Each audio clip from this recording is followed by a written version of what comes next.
Então, graça e paz para vocês, que Deus em Cristo Jesus esteja abençoando a vida dos irmãos, a vida das irmãs. E hoje nós trazemos um estudo com o tema 3 classes de pessoas. Amém? Repita comigo: 3 classes de pessoas. E para isso nós vamos usar o texto de 1 Coríntios, capítulo de número 2, e o versículo os versículo 14 e o versículo de número 15. Amém? Glória a Deus. Capítulo de número 2, versículo 14 e 15 de 1 Coríntios, no capítulo citado. Eu vou estar lendo para os irmãos, a nossa irmã Raquel já colocou aí também para vocês acompanharem, mas a palavra diz assim: ora, o homem natural não compreende as coisas do Espírito de Deus, porque lhe parece loucura, e não pode entendê-las, porque elas se discernem espiritualmente.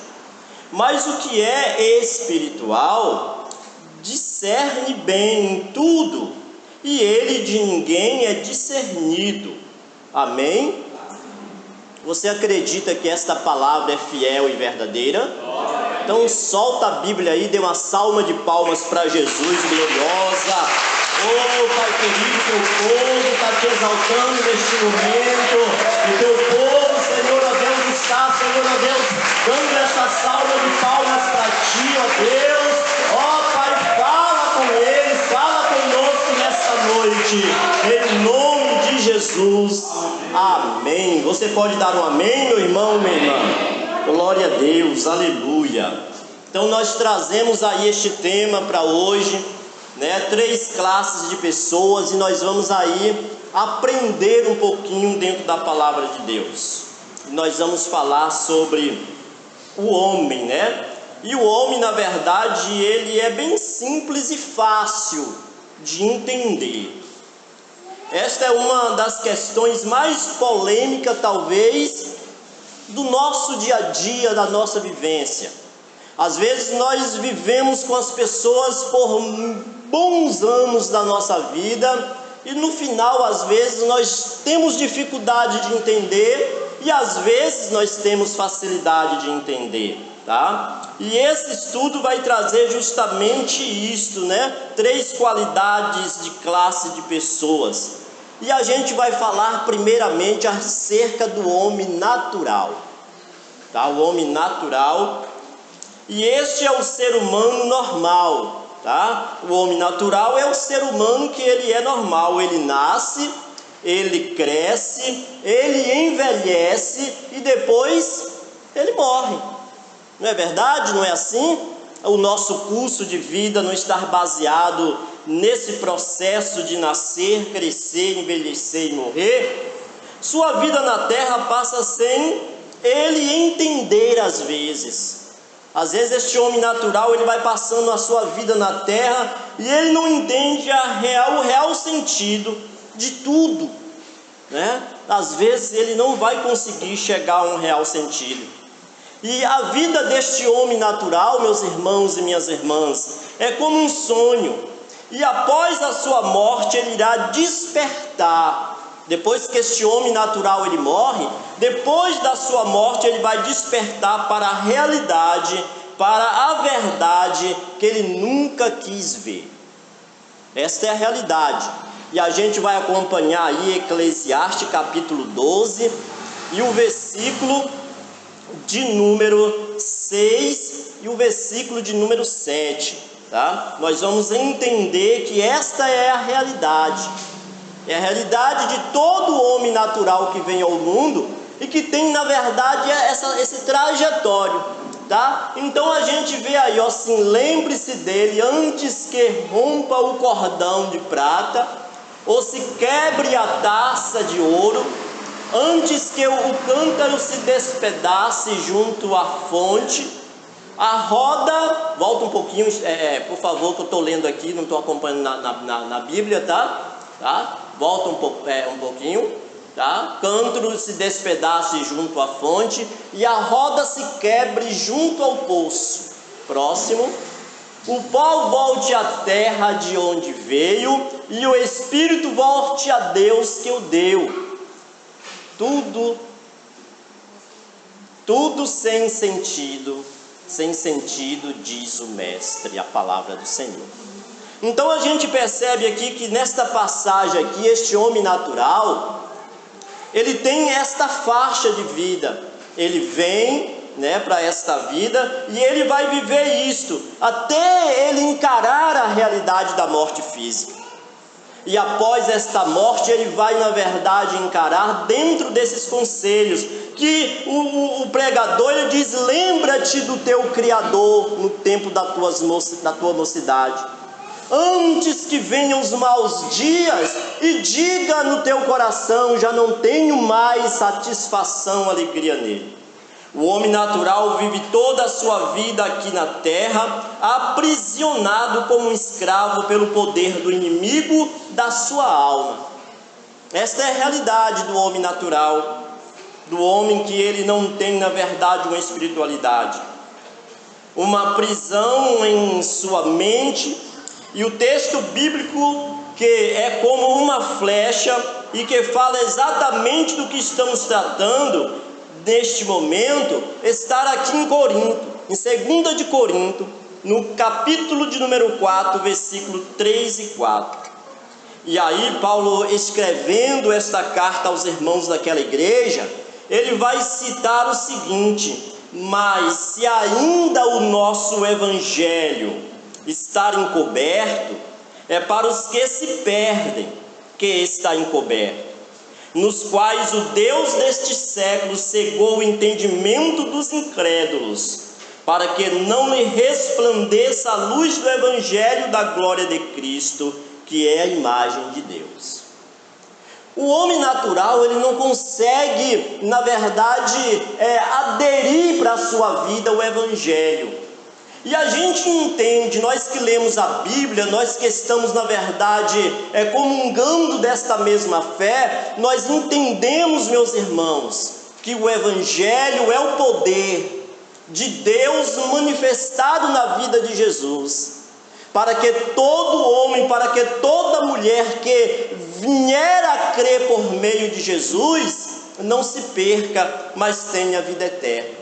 O homem natural, ele não chega a este ponto, de acreditar, porque Paulo está dizendo que se o evangelho que ele pregou, que ele estava pregando na época dele, ainda estava encoberto para o homem natural, estava encoberto para aquele homem que o Deus dos séculos daquele tempo e dos dias atuais que estamos vivendo cegou o entendimento dos incrédulos, dos homens naturais, para que não veja o esplendor do evangelho da glória de Cristo, a imagem de Deus. Porém, o estudo aqui nos diz o seguinte, que um homem de Deus atendia em seu pequeno comércio, uma breve ilustração. Um homem de Deus, ele atendia, na verdade, em seu pequeno comércio, e pela circunstância em que ele estava vivendo, diante do seu tempo de violência, de assalto, ele resolveu colocar grade na frente do seu comércio. E ali, um certo dia, chegou 2 jovens fumando maconha, usando drogas, e compraram um refrigerante. Olhando para aquele dono daquele estabelecimento, olhou para ele e disse: "Ô, rapaz, você parece que está preso." E aquele homem de Deus, a resposta dele foi a seguinte: "E vocês parecem que estão livres." Moral da história, queridos irmãos, que eles não entenderam ali a resposta daquele homem de Deus e saíram, Mas aí o que é que nós podemos refletir? Que eles, olhando aquele homem atrás da grade, eles acharam que ele estava preso, mas o homem, olhando para eles viciados neste mundo, ele disse: vocês parecem que estão livres, tá? A maconha, o cigarro, a cachaça, né, a cocaína, o crack, a prostituição, a mentira, o roubo, tá? Tudo isso são práticas do homem natural, do homem que vive a sua vida naturalmente e não pode entender as coisas espirituais porque ela lhe parecem loucura. O homem natural, ele não consegue entender as coisas do Espírito. Ele não consegue viver, né? Veja o texto de 1 Coríntios, no capítulo 1, versículo 18, até o versículo de número 21. Veja o que Paulo está dizendo: porque a palavra da cruz é loucura para os que perecem, outras versões diz para os que se perdem, mas para nós que somos salvos é o poder de Deus. Porque está escrito: destruirei a sabedoria dos sábios e aniquilarei a inteligência dos inteligentes. Onde está o sábio? Onde está o escriba? Onde está o inquiridor deste século?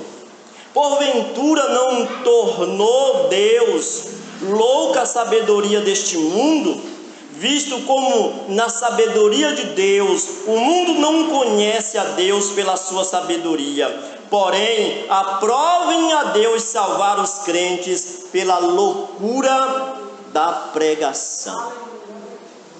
Vejam só, irmãos, que aqui nós temos algo muito profundo, porque o homem natural, ele não consegue entender. Ele não consegue entender as coisas que ela é discernida espiritualmente. O homem natural não pode aceitar o erro cometido por Adão. Ele não consegue aceitar o erro cometido pelos nossos primeiros pais lá no paraíso, como uma razão pela qual o pecado domina a sua vida. Nós entendemos claramente hoje, no nosso saber, que o pecado, na verdade, entrou pela desobediência de um homem. E pela desobediência deste homem, todos os demais homens, todos os demais seres humanos, se tornou pecador.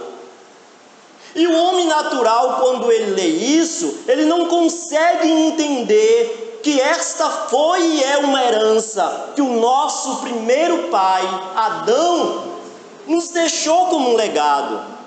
Então nós somos, na verdade, herdeiros daquilo que os nossos pais geram. Eu sei que neste momento eu falo aqui com filhos. Ainda que os seus pais hoje já não vivem mais, mas eu falo aqui com filhos, todos nós fomos filhos. E tudo quanto os nossos pais geraram neste mundo físico, nós como filhos herdamos. Nós como filhos, sim, herdamos aquilo que o nosso pai gerou. E isso não entra na cabeça do homem natural. Para ele, tudo isto é bobagem. A condenação da sua alma é bobagem. Ele não acredita na vida eterna.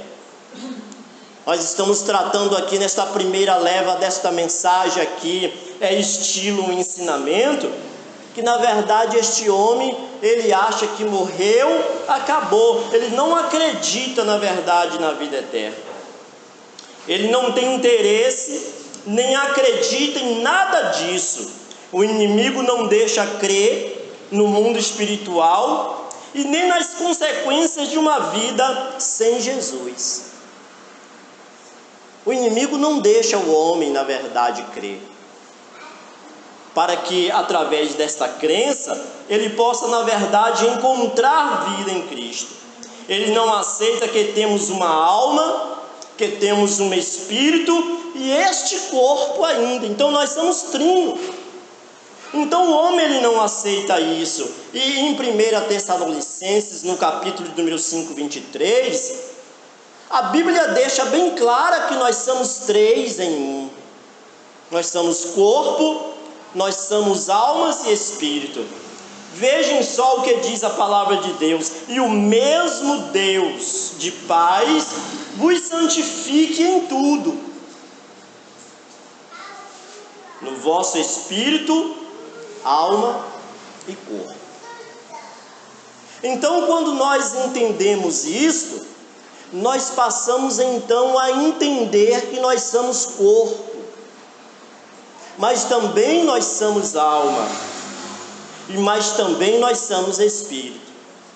Para ilustrar melhor, esta passagem aqui, que Paulo escrevendo aos irmãos em Tessalônica, que ele diz que no finalzinho ele está dizendo: e o mesmo Deus, e este Deus que eu sirvo, meus irmãos, e esse Deus que eu sirvo, minhas irmãs, esse mesmo Deus que é o Deus de paz, vos santifique, que Ele traga a santificação para vós, e esta santificação que Deus irá trazer para nós, ela alcança o nosso espírito, ela alcança também a nossa alma, e ela alcança também o nosso corpo.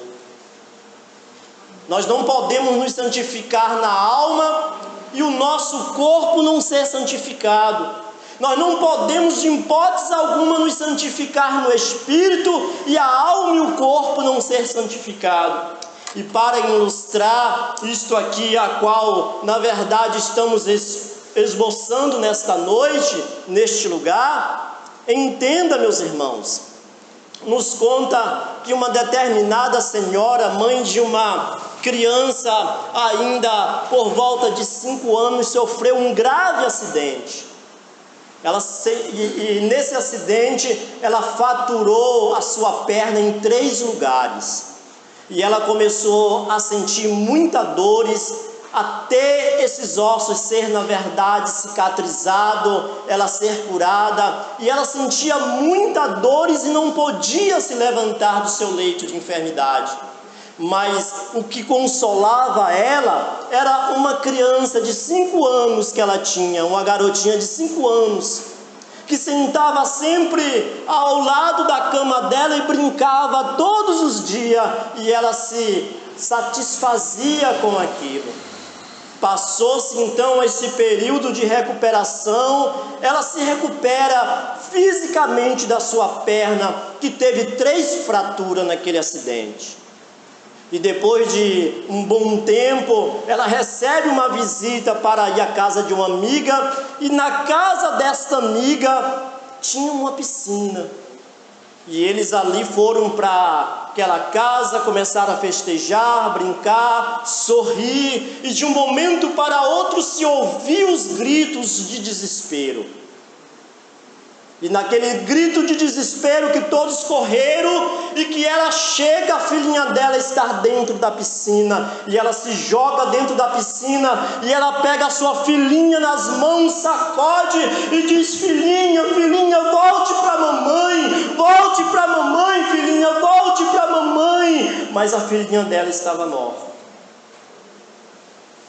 E aí ela sentiu aquela grande dor, aquela dor terrível. Mas aonde foi esta dor, se o corpo dela no físico estava bem, ela estava sadia, ela estava bem, o seu corpo estava gozando de saúde? Aonde foi esta dor? Esta dor, meus irmãos e minhas irmãs, foi justamente na alma. Por isso o apóstolo está dizendo: este Deus de paz vos santifique, tanto na vossa alma, como no vosso espírito e na vossa carne. Então, nós também sentimos a dor da alma, quando nós perdemos alguém, quando na verdade estamos tristes. Nós não estamos tristes no corpo, nós estamos tristes na alma. Então, a gente percebe, querido, que o homem natural, ele não consegue entender isso. Ele não consegue, na verdade, de hipótese alguma, entender isso. Então, essa é a primeira pessoa, dentro desse pequeno estudo aqui. Os 3 tipos de pessoa. E nós abordamos aqui o homem natural. Ele é neutro, tá? ele não crê, ele é um homem neutro, tá? E aí a gente vai agora para o homem espiritual, tá? A gente compreendeu bem claramente sobre o homem natural, e o homem espiritual é o ser humano que aceitou a Jesus como o único e suficiente Salvador da sua alma. Às vezes nós evangélicos somos até criticados por alguns homens naturais, quando o apelo é feito e a gente lança o apelo perguntando: alguém quer aceitar a Jesus como seu único e suficiente Salvador? E a pessoa até acha essa palavra de convite uma afronta para ele ou para ela. Porque ela diz assim: será que só eles têm Jesus? Eu também tenho Jesus, mas a sua vida como homem natural não diz respeito que ele na verdade está vivendo isto. Porque quando o homem espiritual, ele aceita Jesus como o único e suficiente Salvador da sua vida, ele está se colocando justamente para que esse Deus de paz, que Paulo escrevendo aos Tessalônicos, diz: vos santifique no vosso espírito e na vossa alma. É isso que nós estamos, na verdade, convidando o homem natural a fazer, a aceitar este plano de salvação da sua alma. O Espírito de Deus passa então a habitar neste homem espiritual. Quantos creem nisto? Nós, nesses dias, estamos aprendendo sobre o Espírito Santo na EBD, na Escola Bíblica Dominical. Nós estamos tendo aí temas espetaculares a respeito do Espírito Santo. E quando este homem, que é o homem natural, ele entende pelo Espírito e ele aceita Jesus como seu Salvador, o Espírito de Deus agora vem habitar nele. E isso está comprovado lá em 2 de Coríntios, na segunda carta de Paulo aos Coríntios, no capítulo 6 e o versículo de número 16. Que diz: e que comunhão tem o templo de Deus com os ídolos? Que comunhão tem o templo de Deus com os ídolos? Porque vós sois o templo de Deus vivente. Olha que coisa linda, irmãos e irmãs. Quando nós aceitamos a Jesus como nosso Salvador, então ele está justamente dizendo: que comunhão tem o templo de Deus? Ele não está dizendo aqui de um templo físico, construído com cimento e areia, mas ele está se retratando ao nosso corpo como templo. Ele está se retratando, na verdade, que nós agora somos o templo de Deus vivo. Aleluia, glória a Deus. Este é o homem natural que passa agora a entender as coisas espirituais, e ele passa agora da fase de natural para uma fase de homem espiritual. O Espírito Santo de Deus é quem convence o homem do pecado. É o Espírito Santo que faz isso por mim, que faz isto por você, que faz isto pela humanidade. O homem espiritual, ele é bem diferente do homem natural, porque o homem espiritual é dirigido, meus irmãos e irmãs, e orientado pelo Espírito Santo de Deus. Em João, no capítulo de número 3 e versículo de número 8, Jesus, ele conversando ali com aquele mestre chamado Nicodemos, ele conversando, ele diz assim: olha, o vento assopra aonde quer, e até ouvimos a sua voz, mas não se sabe de onde vem e nem para onde vai. Assim é todo aquele que é nascido do Espírito. Olha que coisa linda, né? O homem natural agora, ele passa a viver uma nova vida, porque ele aceitou Jesus como seu Salvador. O Espírito Santo de Deus já começa a habitar nele e habitar nela, tá? O Espírito Santo agora convenceu ele do pecado e dos erros cometidos, e agora ele diz assim: olha, agora você é uma nova criatura, porque o vento, na verdade, a gente até percebe ver ele passar por nós, mas nós não sabemos de onde ele está vindo, e nem tampouco para onde ele vai. Assim também, meus irmãos e minhas irmãs, são todos aqueles que são nascidos do Espírito e que é guiado pelo Espírito. Nós estamos na dependência da vontade do Espírito Santo de Deus. E além de tudo isso, o homem espiritual, ele passa agora a ter a mente de Cristo. Coisa linda, isso é uma dádiva para nós, isso é um presente de Deus para nós, ter a mente de Cristo, viver na verdade a mente de Cristo. Ele conhece a verdade, e a verdade liberta ele de todo engano do inimigo.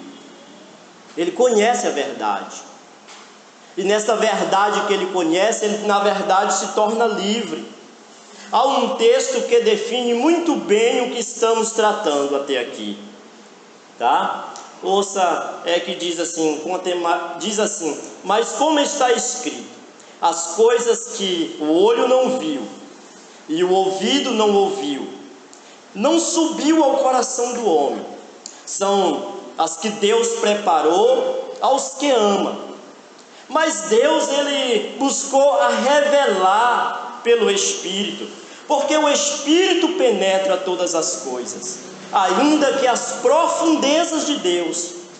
Porque qual dos homens sabe as coisas dos homens ou do homem, senão o Espírito que nele está? Assim também ninguém sabe as coisas de Deus, senão o Espírito de Deus.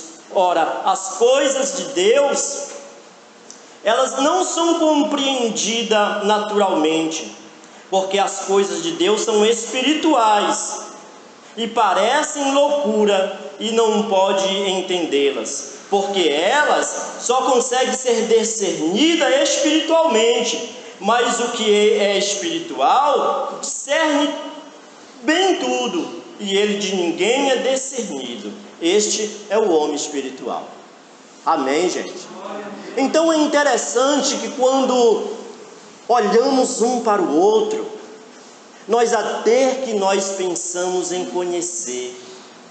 Talvez eu olho para a Márcia, talvez até eu pense em conhecer Márcia.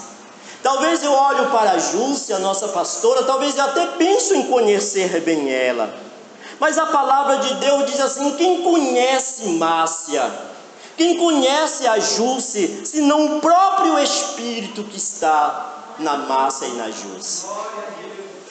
Porque só Deus pode revelar e destrinchar o coração. Assim também, quem conhece as coisas de Deus, senão o Espírito Santo de Deus? E que quando nós, na verdade, subimos a um púlpito de uma igreja, quando nós viemos, na verdade, fazer uma prestação de serviço ao reino, e que nós falamos das coisas espirituais, quem é que está revelando estas coisas espirituais, senão o Espírito de Deus que habita em nós? Os irmãos e as irmãs estão entendendo? Então, às vezes nem eu mesmo me conheço, mas o Espírito que habita em mim, que é o Espírito do humano meu, ele conhece na verdade a minha vida. Assim também, Deus, ele trata de reconhecer que o Espírito dele habita em nós, e ele traz a revelação da sua palavra. É por isso que nós nos tornamos de natural para o homem espiritual. Passamos agora a viver uma vida plena, uma vida debaixo da graça e da vontade de Deus. Deus realmente faz isso. E a gente pode perceber que entre o espiritual e o carnal existe uma classe, a saber, o crente carnal, o homem carnal, ou o cristão carnal. Será que existe o crente carnal? Mesmo ele já sendo um homem espiritual, porque nós vamos tratar aqui de 3 fases: do homem natural, do homem espiritual e dentro dessa faixa do homem, na verdade, carnal. E quem são eles nos dias atuais? E esta é uma condição exclusiva do cristão, do crente, que por falta de esforço, por falta de interesse na palavra de Deus, ele não busca entendimento e por outra razão vive uma vida dominada por sua natureza carnal. Ele já não é mais um homem natural, porque o natural ele não crê. Para ele tanto faz como tanto fez. Mas este homem natural, ele ouviu a palavra de Deus. E ao momento em que ele ouviu a palavra de Deus, ele passou a crer. Mas ele, crendo mesmo na palavra de Deus, ele ainda tem uma inclinação para o pecado. Por quê? Porque na verdade essa inclinação que nós temos para o pecado é uma herança do nosso primeiro pai, que deixou como herança para nós essa situação carnal. E na verdade o que é que acontece, meus queridos irmãos? Acontece que este homem, na verdade, ele vai ser um cristão, mas ele vive uma vida carnal, ele vive as obras da carne, que são desagradáveis a Deus. Está lá em Gálatas, no capítulo 5, versículo 19 até o versículo de número 21. Vamos ler? A Raquel vai conseguir, não está ali, mas vamos abrir a Bíblia, né? Vamos abrir a Bíblia aí em Gálatas, Vamos abrir aí a Bíblia em Gálatas, vamos ler, Se alguém achar primeiro do que eu, já pode estar lendo. Esta passagem aqui é uma passagem muito importante, para a gente entender as obras da carne. E eu creio que quase todos nós já sabemos, acerca desta obra carnal. Veja só o que diz: porque as obras da carne, Gálatas capítulo 5, versículo 19, 20 e 21, Pode um crente estar vivendo essa passagem aqui?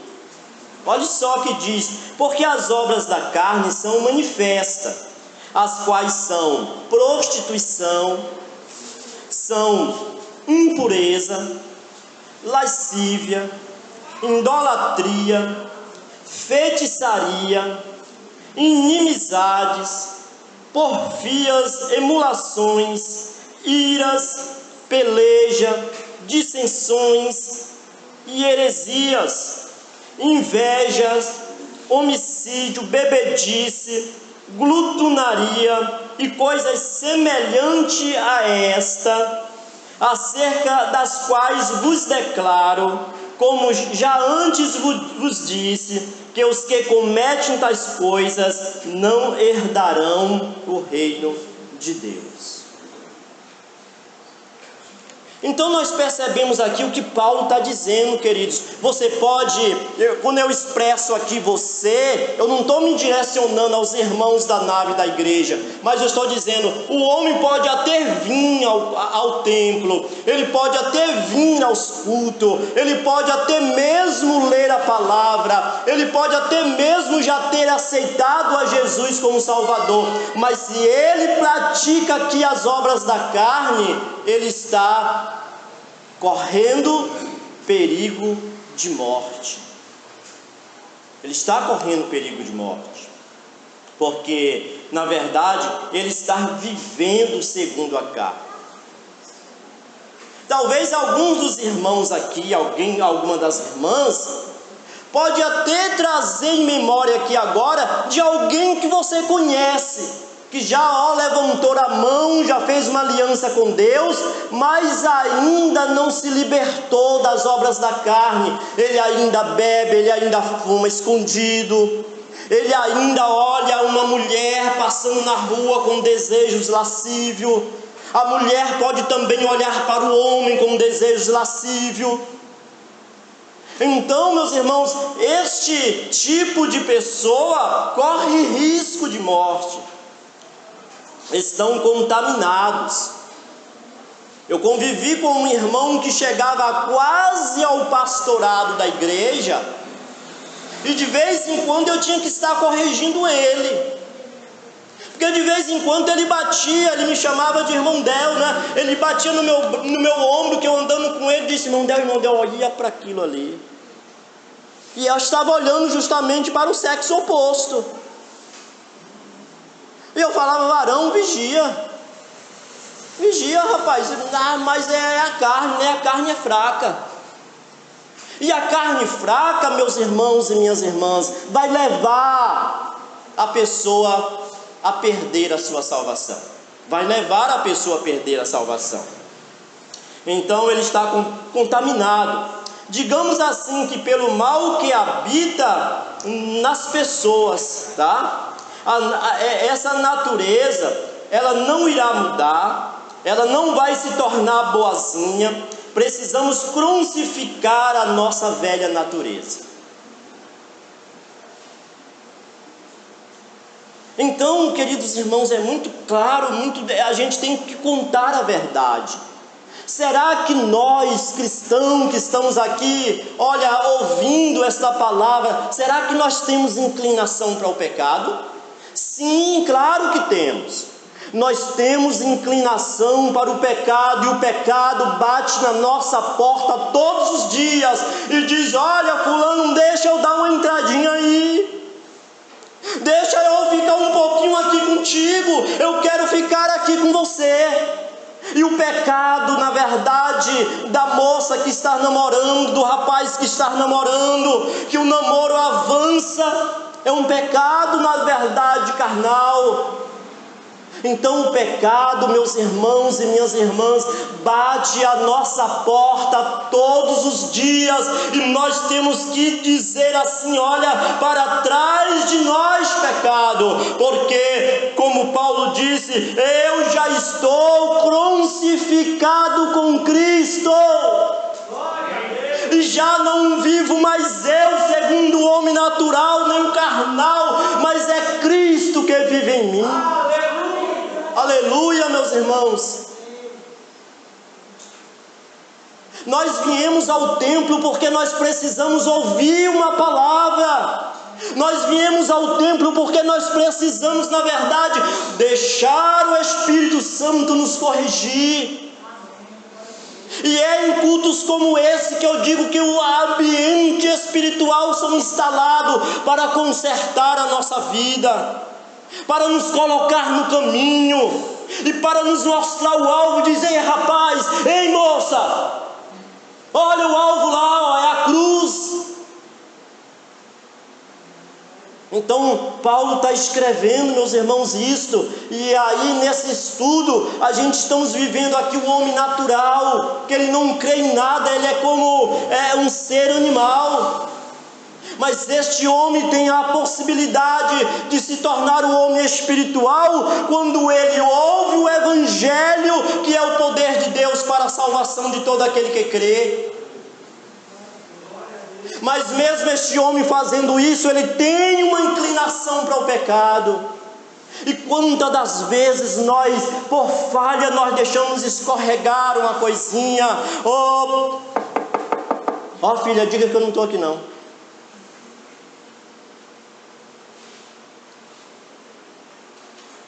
Muitas vezes: opa, tu tá aí em casa agora aí, eu tô querendo, não tô aqui não, eu saí, dei uma saidinha, eu tô aqui no centro. Então nós temos, Reinaldo, essa inclinação. E quantas das vezes o Espírito Santo, depois que a gente faz isso, o Espírito Santo vem e a gente fala: oh meu Deus, oh Senhor, me perdoa. Mas que glória, né? Porque o Espírito Santo vem, minha irmã, e corrige no mesmo momento, e a gente vai ao pé da cruz, e a gente fala: Senhor, oh Senhor, eu pequei. Aleluia. Então, meus irmãos, Paulo diz que ele já não estava vivendo mais, mas era que Cristo já estava nele. Quem nasceu de novo, agora é crente, é cristão, não é mais homem natural. E ele também não pode ser, na verdade, o crente carnal. Ele agora nasceu de novo, ele é cristão, e tem uma vida agora transformada. E em 2 Coríntios, no capítulo de número 5 e versículo 17, diz assim: se alguém está em Cristo, sim, nova criatura é. As coisas velhas se passaram, e agora tudo é novo. A gente pode até vir contar um testemunho de quem éramos, da nossa vida antiga, para mostrar para o homem natural que Deus em Cristo tem poder para transformar.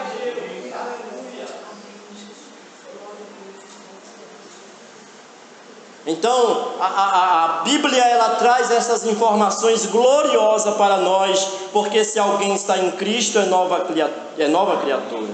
É claro que o Espírito de Deus tem poder para mudar em muito a nossa condição pecadora, mas para que isso aconteça, é preciso o reconhecimento. Nós precisamos reconhecer a nossa condição humana, e dentro deste reconhecimento, se humilhar perante o Senhor, pedir a bondade de Deus, e com muito esforço, com muito esforço.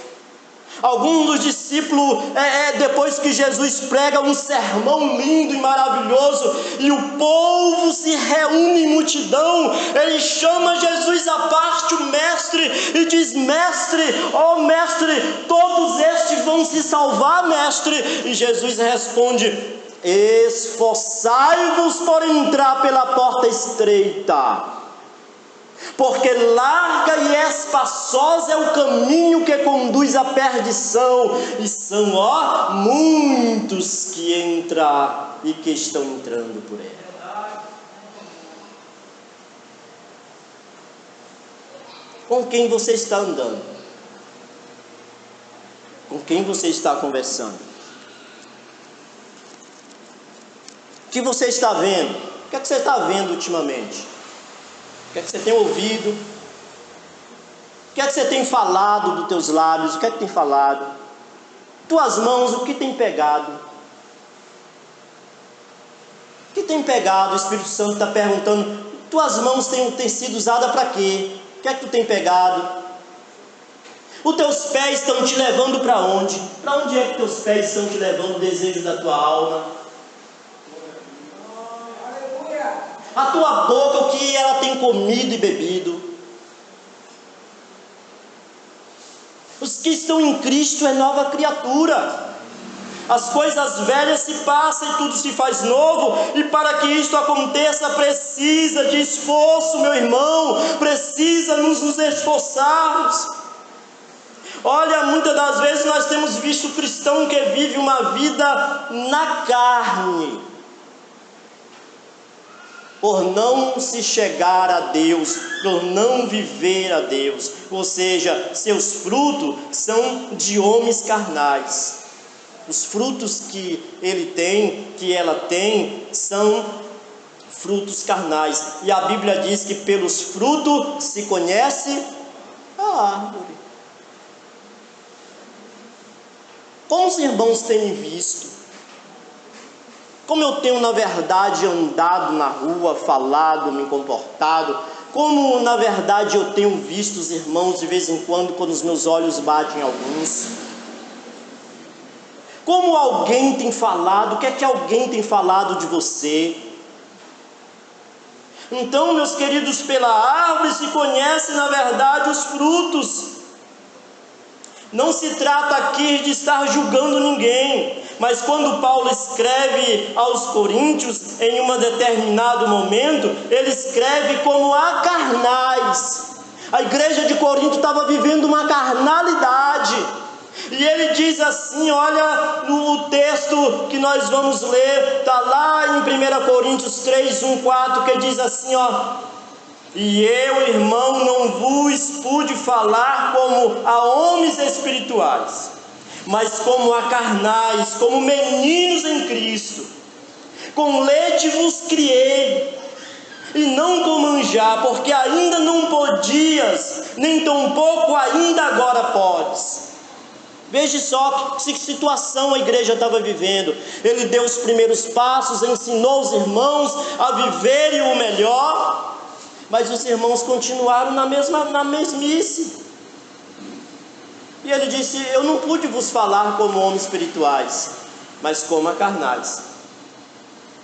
Então, neste caso, o crente da igreja de Corinto discutia. Por que Paulo tratou deste assunto? Porque eles estavam discutindo entre eles. Eles estavam, na verdade, levantando uma questão entre eles. E ele dizia, eu sou de Paulo. Paulo é o melhor pregador. Paulo é o melhor que ensina.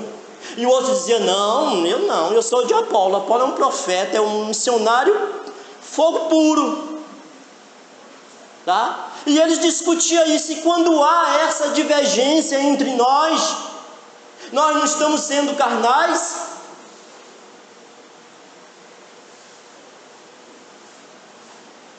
Então, queridos irmãos, é necessário que a gente possa ver a palavra de Deus, tá? Com clareza. Assim o homem carnal, que embora tendo o conhecimento do Senhor Jesus, não se deixa dirigir pelo Espírito Santo, mas sim pelo seu coração, que é carnal e enganoso, tá? E a Bíblia diz que todo o coração do homem é assim, ele pratica isso. O carnal pode perder a sua salvação se não tiver uma mudança de direção em sua vida.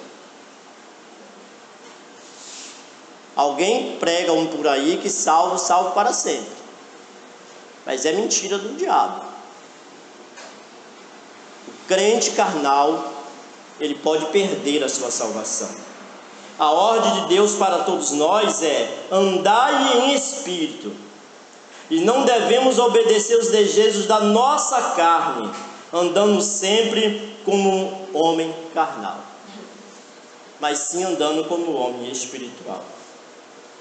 Os que estão na carne não podem agradar a Deus e não herdarão o reino dos céus, diz a Bíblia Sagrada. E eu encerro neste momento aqui esta reflexão de ensinamento com a determinada pergunta: que tipo de crente nós temos sido? Espiritual ou carnal? E que cada um julgue-se a si mesmo. E se o Espírito do Senhor tratou com a igreja nesta noite, através deste momento, receba de bom grado, receba como um manjar, porque é através das correções que nós alcançamos a bondade de Deus. Amém? Dê uma salva de palmas para Jesus.